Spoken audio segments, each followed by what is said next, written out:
يا أيها النبي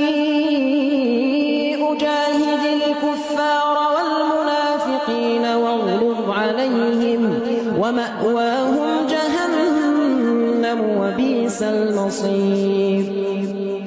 ضرب الله مثلا للذين كفروا امرأة نوح وامرأة لوط كانتا تحت عبدين من عبادنا صالحين فخانتاهما فلم يغنيا عنهما من الله شيئا وقيل ادخلا النار مع الداخلين.